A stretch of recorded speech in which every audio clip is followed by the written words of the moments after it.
নমস্কার, কেমন আছেন সবাই? আশা করি সবাই খুব ভালো আছেন।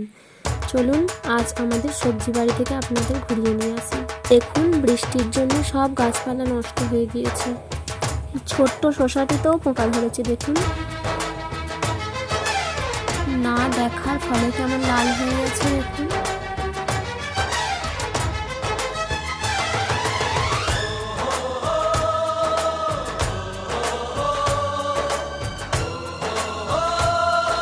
বৃষ্টির জন্য ঝিঙে গাছগুলোর অবস্থা দেখুন, আবার প্রচুর জালিও এসেছে ছোট ছোট। চিচিঙ্গা সুন্দরী আবার বনের ভেতর ঢুকে পড়েছে।